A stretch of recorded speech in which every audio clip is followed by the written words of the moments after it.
the treasure hunt. Our journey began as a strange-looking party in dirty sailor clothes. I was tied by a rope around my waist, held by the pirate's Long John Silver. On his shoulder sat his guard, watching us as we moved through the island's thick trees.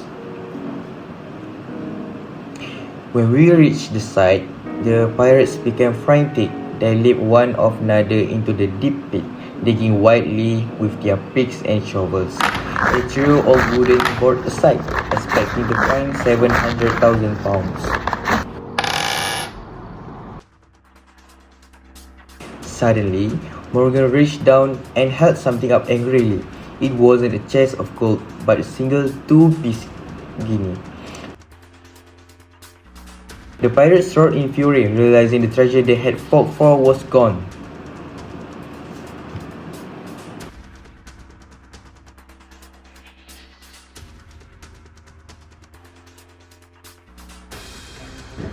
The pirates scrambled out of the pit, casting furious look at the Silver. We stood divided, Silver and I on one side and the angry crew on the other. Silver remained as cool as ever, brave and upright on his crutch.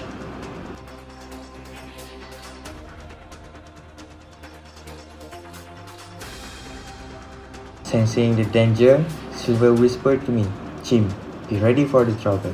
He quietly handed me a musket. We watched as the pirate Mary raised his arm, ready to fire at us.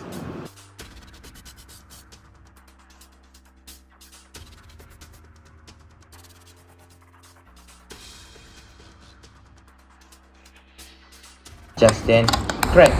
3 gunshots rang out from behind the trees. Mary fell instantly. Our friends Dr. Livesey, Gray, and Ben Gunn had arrived to save us.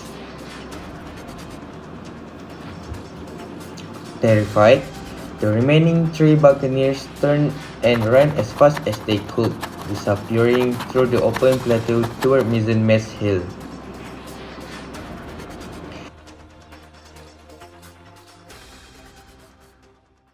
As we walked, Dr. Livesey told us the incredible truth.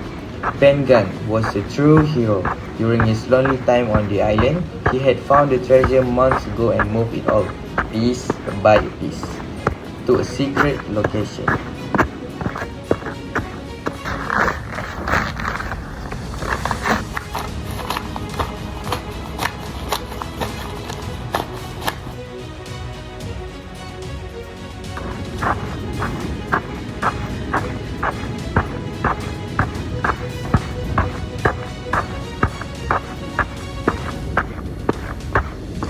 We finally reached Ben Gunn's cave on the 2-pointed hill. It was a large, airy place.